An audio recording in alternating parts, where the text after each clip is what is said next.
पग पग पर है संग तुम्हारे। अन्नदाता लहू किसानों का बन के पसीना, सींचता है धरती का सीना। मेहनत का तेरी हक दिलवाने, नई तकनीक नई खोज बताने। पशुधन को गुणवान बनाना, पौध सुरक्षा को सिखलाना, खेती के सब गुर समझाने, भारत का सरताज बनाने। आठों पहर है संग तुम्हारे। अन्नदाता अन्नदाता। नमस्कार, मैं हूं आपके साथ शिप्रा झा। आप सभी दर्शकों का अन्नदाता के कार्यक्रम में स्वागत करती हूं। किसान का जीवन बहुत ही मुश्किल होता है। वो अपने खेतों में लंबे समय तक काम करता है, उसका ध्यान सदैव फसल में ही लगा रहता है। वे अपनी कड़ी मेहनत की ताकत पर अपना जीवन व्यतीत करते हैं और ऐसे ही किसानों की प्रगति के लिए हम खेती बाड़ी से जुड़ी हुई बहुत सी नई लाभकारी जानकारियां हर रोज सुबह लेकर आते हैं। तो चलिए कार्यक्रम शुरू करने से पहले देखते हैं क्या है आज के अन्नदाता में। मसूर की फसल में किए जाने वाले जरूरी कार्य।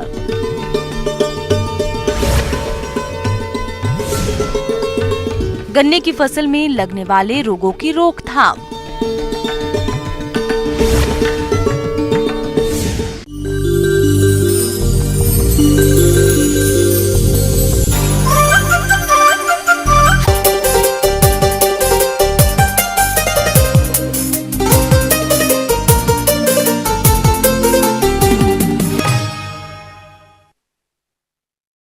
प्रदेश के जिन किसानों ने मसूर की बुआई समय से कर दी थी, उनकी फसल अभी बढ़वार की अवस्था में तो कहीं फल फूल बनने की अवस्था पर है और फसल से अधिक उत्पादन मिले इसके लिए समय पर सिंचाई के साथ हानिकारक कीट और रोगों से फसल का बचाव करना बेहद जरूरी होता है।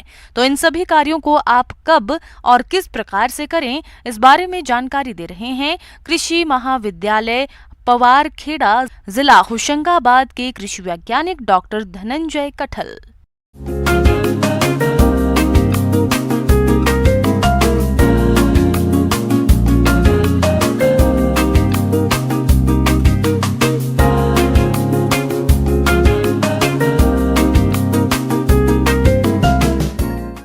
किसान भाइयों, आज हम जो चर्चा करने के लिए उपस्थित हुए हैं, मसूर की खेती में हम समसामयिक कार्य क्या क्या करें।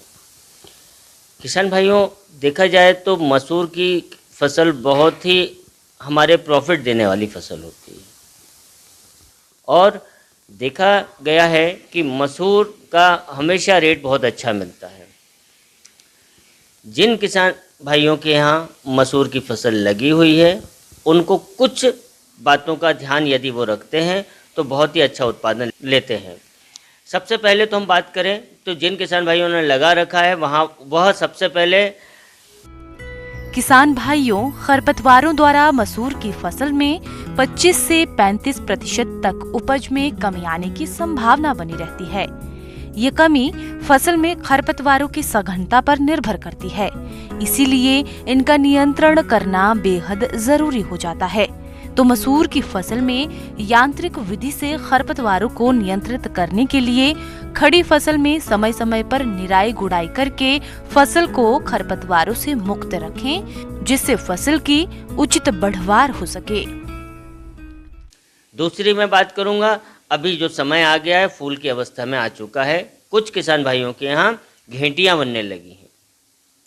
जिन किसान भाइयों के यहाँ घेंटियां बनने लगी हैं, वह यदि उनके पास पानी है, 80% घेंटियों पर आ चुका है, वो पानी है, तो एक हल्का सा वो स्प्रिंकलर के माध्यम से शिफ्ट चला दे।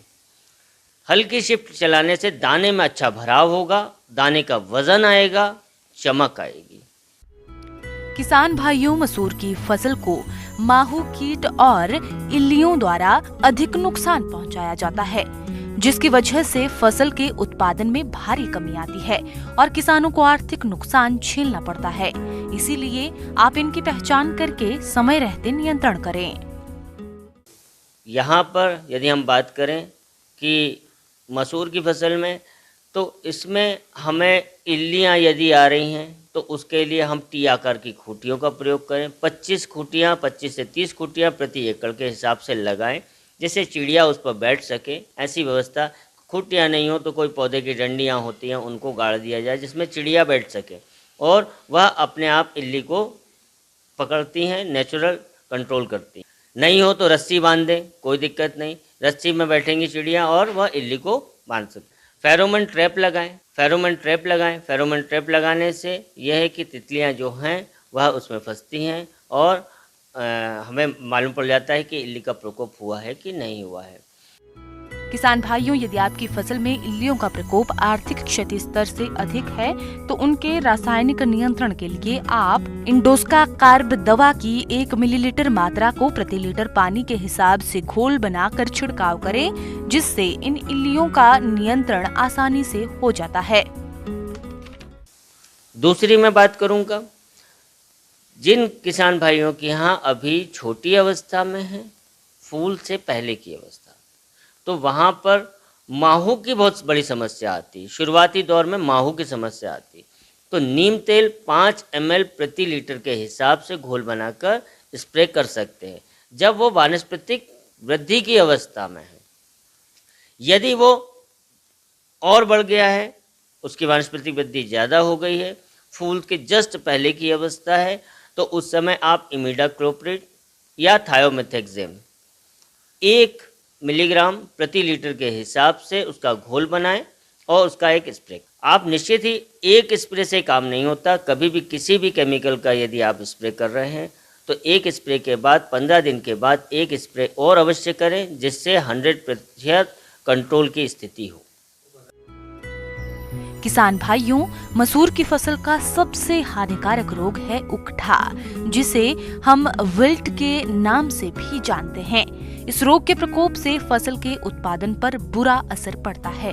इसीलिए आप इस रोग के प्रमुख लक्षणों के आधार पर पहचान करके सही समय पर नियंत्रण करें। मसूर की फसल में एक बहुत बड़ी समस्या आती है उगरा की। बहुत बड़ी समस्या है उगरा। उगरा की समस्या यदि आई है और यदि बीज उत्पादन कार्यक्रम वो ले रहे हैं तो उस एरिया में जहाँ, क्योंकि पैच में आती है ये, चित्ते के चित्ते जहाँ पर पानी ज़्यादा भराव होता है खेतों में, वहाँ पर देखने को ज़्यादातर ये मिलती है। तो उस एरिया में आप मसूर की फसल यदि उगर गई है तो वहाँ से वहाँ निकाल दें। यदि बीज उत्पादन कार्यक्रम कर रहे हैं तो वहाँ से वो निकाल दें और वहाँ पर कार्बनडाजिम की ड्रेंचिंग कर कर उसको संरक्षित कर दें। जो किसान भाई मसूर की फसल या ले रहे हैं वो फसल चक्र अवश्य अपनाएं।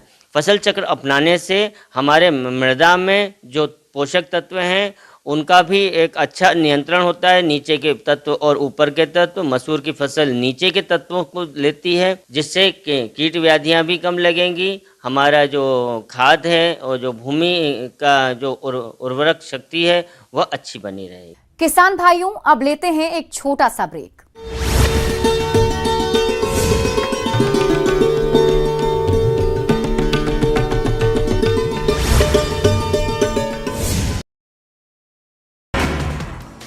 दिल्ली के उप मुख्यमंत्री मनीष सिसोदिया और स्वास्थ्य मंत्री सत्येंद्र जैन ने मंत्री पद से इस्तीफा दे दिया है। सीएम केजरीवाल ने स्वीकार भी कर दिया है। 18 विभागों की जिम्मेदारी संभाल रहे थे मनीष सिसोदिया।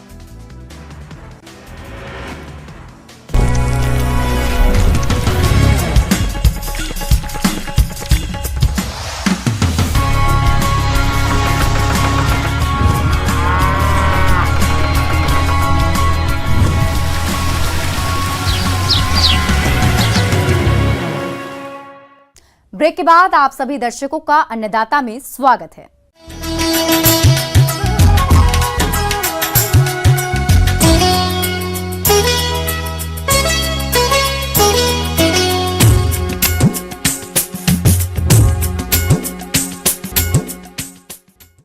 प्रदेश के कुछ किसानों ने शरदकालीन गन्ने की बुआई कर दी है और कुछ आने वाले समय में बसंतकालीन गन्ने की बुआई करेंगे।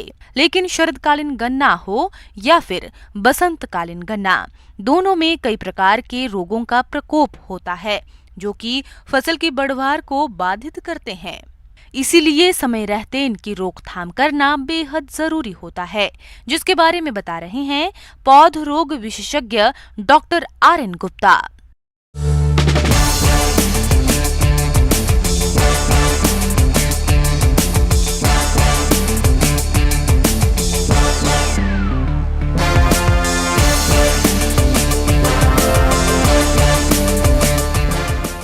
जैसा कि आप जानते हैं कि गन्ना एक महत्वपूर्ण व्यावसायिक फसल है और यह एक लंबी अवधि वाली फसल है।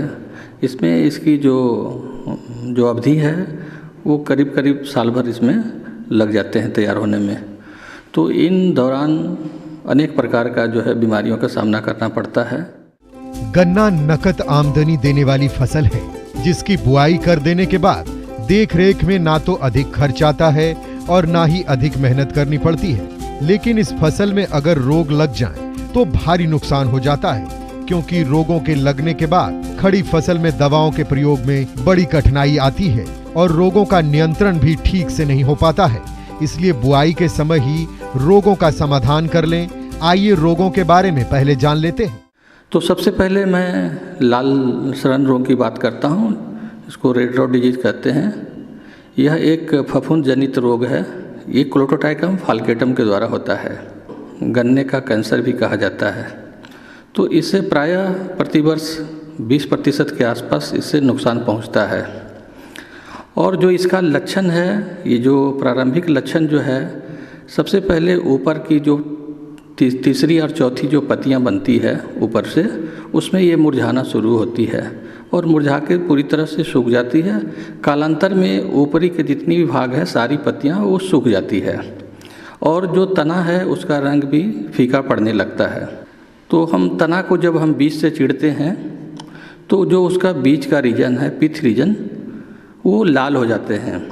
लाल तो सभी रोगों में हो जाते हैं, लेकिन इसमें जो लाल रंग होते हैं और इसके अलावा उसमें आरी पट्टियाँ बनती है, सफ़ेद रंग की आरी पट्टियाँ बनती है, क्रॉस बैंड बनते हैं उजले रंग की। इससे हम कंफर्म कर सकते हैं कि ये लाल सड़न रोग है। दूसरी जो पहचान है, इसमें जो है दुर्गंध भी आती है और अल्कोहलिक फर्मेंटेशन जैसा गंध आती है, शराब की तरह इसकी गंध निकलती रहती है। तो ये काफ़ी खतरनाक रोग है। बिल्ट की समस्या जब पौधे 4 से 5 महीने के हो जाते हैं, वैसी अवस्था में इसका प्रकोप शुरू हो जाता है। पत्तियां पीली होकर मुरझाने लगती है और धीरे धीरे ये सूख जाते हैं। जब हम इसको बीज से चीरते हैं तो इसमें भी जो है लाल रंग की धारियां दिखाई पड़ती है और साथ साथ जो है उसका पीठ भी जो है वो खाली हो जाता है। तो इस तरह से इस रोग को हम पहचान सकते हैं। तो लाल इसमें भी होते हैं, लेकिन इसमें वाइट क्रॉस बैंड जो है वो दिखाई नहीं पड़ते हैं। तो इससे हम, और जो हमारा रेड रॉट है, इससे हम डिफ्रेंशिएट करते हैं। दोनों में अंतर यही है कि जो लाल सड़न रोग है उसमें भी पित्त लाल हो जाते हैं, लेकिन उसमें आरी पट्टियाँ दिखाई पड़ती है सफ़ेद रंग की, और इसमें आरी पट्टियाँ सफ़ेद रंग की दिखाई नहीं पड़ते हैं। इससे हम उस दोनों रोग को पहचान कर सकते हैं।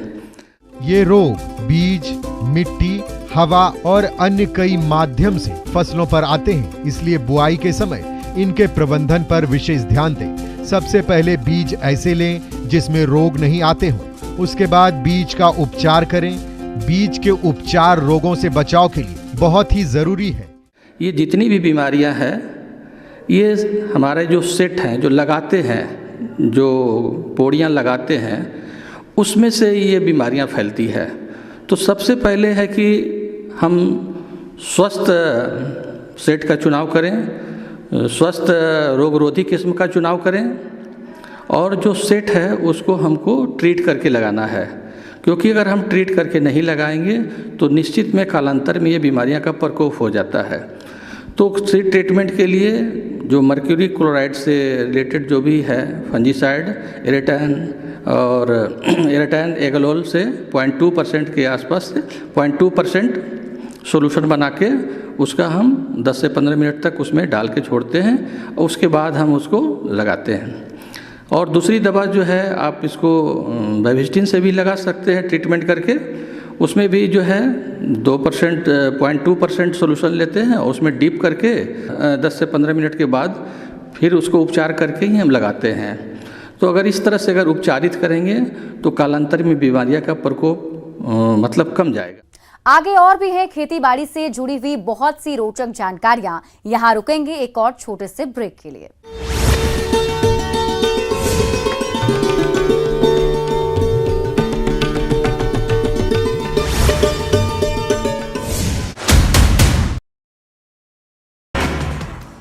दिल्ली के उप मुख्यमंत्री मनीष सिसोदिया और स्वास्थ्य मंत्री सत्येंद्र जैन ने मंत्री पद से इस्तीफा दे दिया है। सीएम केजरीवाल ने स्वीकार भी कर दिया है। 18 विभागों की जिम्मेदारी संभाल रहे थे मनीष सिसोदिया।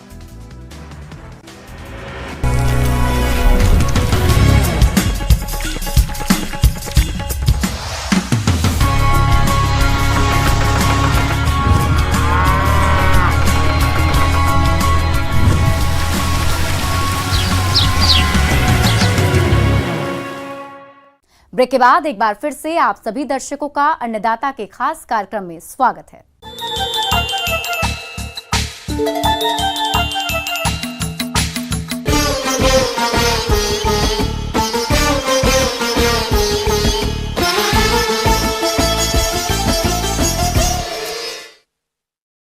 सब्जियों में शिमला मिर्च की खेती का एक बेहद ही महत्वपूर्ण स्थान है। अगर हम इसके स्वाद की बात करें तो शिमला मिर्च की लगभग सभी किस्मों में तीखापन अत्यंत कम और नहीं के बराबर पाया जाता है। इसमें मुख्य रूप से विटामिन ए और विटामिन सी की मात्रा अधिक होती है। आज हम आपको शिमला मिर्च की एक ऐसी किस्म के बारे में बता रहे हैं जिसकी खेती करके किसान अधिक आय प्राप्त कर सकते हैं। तो आइए जानते हैं कृषि वैज्ञानिक डॉक्टर पुष्पेंद्र सिंह से।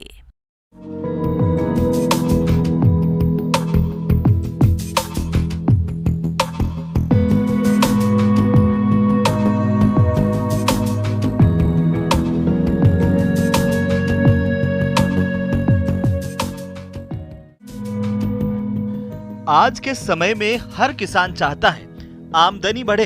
इसके लिए किसान अपने स्तर पर कई तरह की खेती करते हैं, पर लाभ उन्हीं किसानों को अधिक मिलता है जो समय के साथ साथ नई तकनीक को अपना करके काम करते हैं, जिसमें आज बात करने वाले हैं संरक्षित वातावरण में शिमला मिर्च की खेती के बारे में। वैसे तो रंगीन शिमला मिर्च सभी लोग खाते हैं, स्वाद भी काफी अच्छा है, मगर क्या आपने कभी स्नैकी पेपर रंगीन मिर्च खाई है? यदि नहीं खाई है तो आइए आपको बताते हैं इसके स्वाद के बारे में। किसान भाइयों का मैं स्वागत करता हूं। आज जिस फसल का हम जिक्र कर रहे हैं उसका नाम है स्नैकी पेपर। नॉर्मल बेल पेपर है, स्नैकी पेपर का फ़र्क क्या है? ये जो खाने में है ये दूसरे पेपर से थोड़ी और ज़्यादा मिठास है। जैसे शिमला मिर्च की तरह ये एक जो पेपर है मिर्ची का एक सेगमेंट है, लेकिन मीठी बहुत ज़्यादा है। और इस वैरायटी सेगमेंट की हम बात करें तो इस सेगमेंट में 3 कलर हमारे पास उपलब्ध है। ग्रीन कलर में नहीं है, ये 3 कलर है हमारे पास। रेड कलर है, येलो कलर है, ऑरेंज है। सेंट्रो वैक्सीन जो वेजिटेबल घरोंडा इस बार इसका ट्रायल लिया है। और 3 कलर में जो वैरायटी का नाम बताऊँ तो एक तो ट्राई ओरो है हमारे पास, ट्राई येलो है और ट्राई रासो है। इसकी जो डिमांड है, इसकी देखते ही इसका जो आकर्षण है कि सभी उसको दाम लेने का आप आराम से, जो आपका व्यापारी है उसको आराम से देखते ही इसको लेगा, क्योंकि इसका अट्रैक्शन इतना अच्छा है। उसके जो यूज है, जो सलाद के रूप में इसका है, वो बहुत अच्छा है। तो किसान भाई आराम से इसकी आमदनी और अच्छा मुनाफा कमा सकते हैं। स्नैकी पेपर रंगीन मिर्च की खेती की तकनीक। इसकी खेती शिमला मिर्च की तरह से ही करते हैं, जिसमें नर्सरी पौध तैयार करते हैं। इसके बाद किसान भाई मुख्य खेत तैयार करके मिट्टी को भुरभुरी बना लेते हैं, जिसमें मृदा जांच के मुताबिक खाद उर्वरक डालते हैं। इसके बाद बेड बनाते हैं।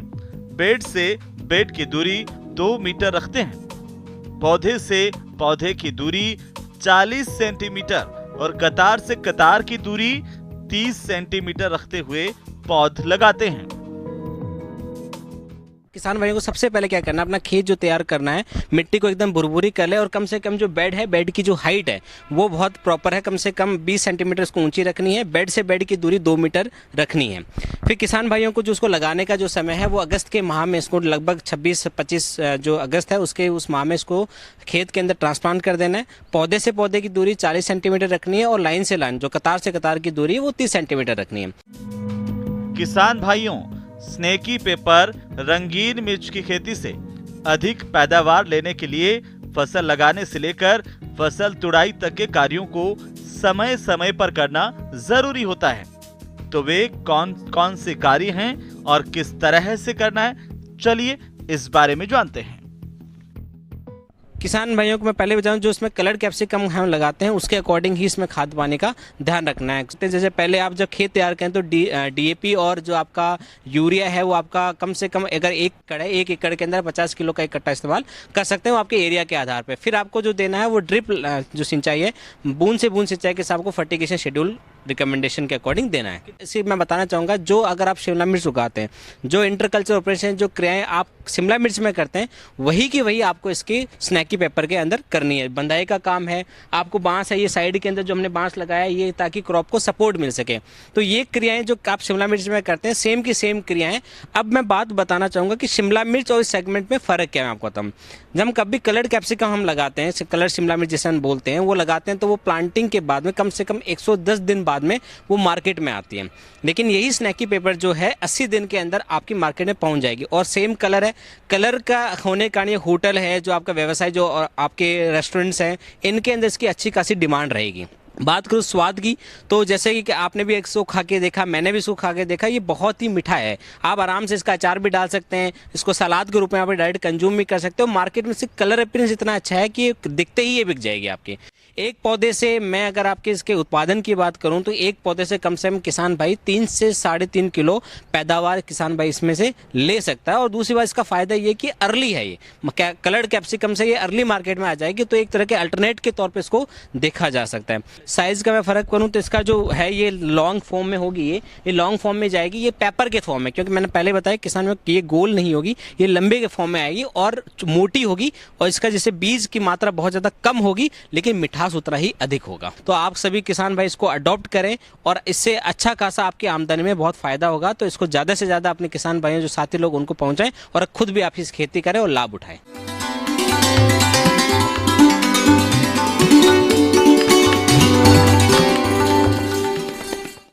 और आइए अब जानते हैं अन्नदाता निःशुल्क फोन के माध्यम से पूछे गए समस्याओं का समाधान। अन्नदाता निःशुल्क फोन संपर्क सेवा के माध्यम से पूछे गए प्रश्नों में से आज हमने जिस प्रश्न को कार्यक्रम में शामिल किया है उसे पूछा है ग्राम गुनापुरा, जिला मुरैना के कृषक दिनेश कुमार ने। आप आम के बाग में पुष्प गुच्छ रोग की रोकथाम के बारे में जानकारी चाहते हैं, तो दिनेश कुमार जी आपकी जानकारी के लिए प्रस्तुत है कार्यक्रम का ये अंश।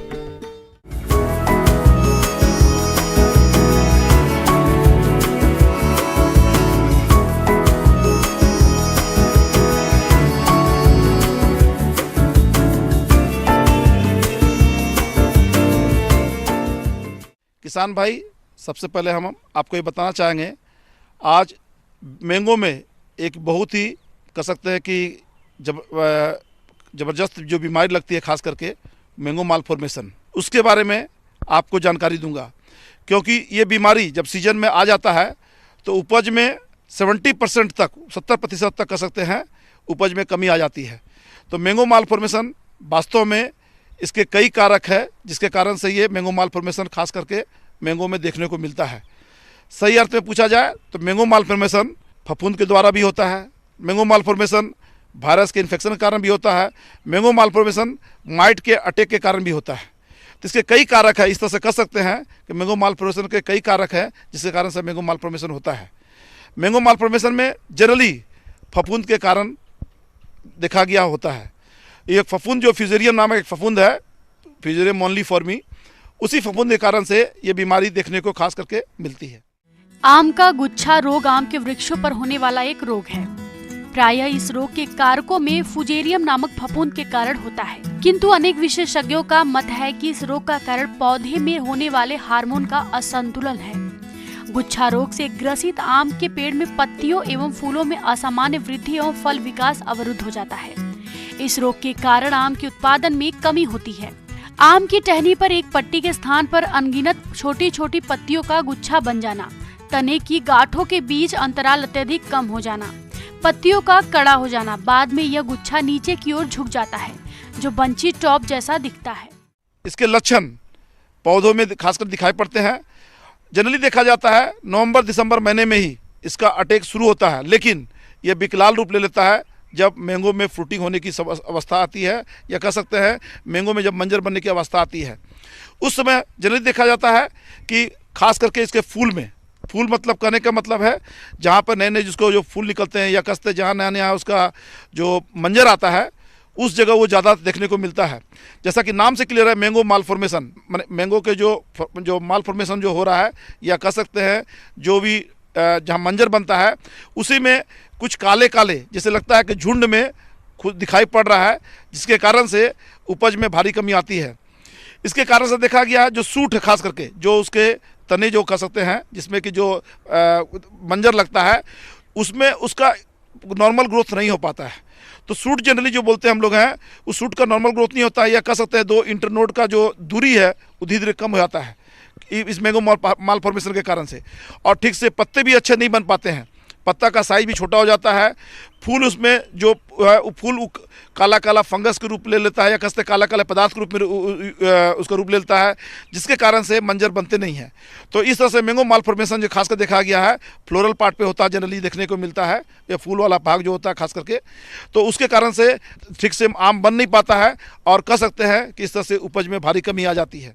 आम के पौधों को गुच्छा रोग से बचाने के लिए रोगग्रस्त पुष्पों की मंजरियों को 30 से 40 सेंटीमीटर नीचे से कटाई कर दे और जमीन में गड्ढा खोदकर दबा दे। रोपाई करने से पहले रोग मुक्त पौधों का चयन करें।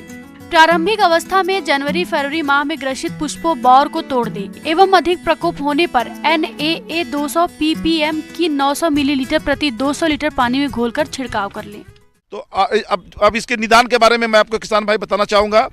मैंगो माल फॉर्मेशन जनरली जो होता है हम लोग को समय पर इंसेक्टिसाइड का छिड़काव करना चाहिए। तो जिनके पास में आम का ऑर्चर्ड है, जिस किसान के पास में, उनको नवंबर महीना से ही उसमें दवा का छिड़काव स्टार्ट कर देना चाहिए। तो हम इसलिए सलाह देते हैं हम लोग कि खास करके इमिडाक्लोप्रिड 1 ml प्रति 2 लीटर पानी या आधा ml प्रति लीटर पानी का घोल बना करके छिड़काव करना चाहिए। इसके अलावा हम लोग डाइक्लोरोवोस इंसेक्टिसाइड है, उसका भी कह सकते हैं कि 1 ml प्रति लीटर पानी में घोल बना करके छिड़काव करने से आराम से हम कह सकते हैं कि मैंगो माल फॉर्मेशन को कंट्रोल किया जा सकता है। या इसके अलावा हम लोग कुछ इसमें फफूंदनाशी का भी सलाह देते हैं स्प्रे करने के लिए। उसके लिए जनरली हम लोग बोलते हैं कि बेबिस्टिन नामक दवा आधा ग्राम से 1 ग्राम दवा प्रति लीटर पानी में घोल बनाना चाहिए। उसका छिड़काव करके मैंगो माल फॉर्मेशन को बहुत हद तक कंट्रोल किया जा सकता है। किसान भाइयों, कृषि संबंधित समस्या और सुझाव के लिए आप हमें इस पते पर संपर्क कर सकते हैं। प्रोड्यूसर अन्नदाता news 18 Madhya Pradesh Chhattisgarh, Ramoji film city Hyderabad 501512। साथ ही आप हमें ईमेल भी कर सकते हैं। हमारा ईमेल है p18annadatamp@nw18.com। इसके अतिरिक्त आप हमें निःशुल्क हेल्पलाइन नंबर 1800889216 3 पर सोमवार से शनिवार सुबह 10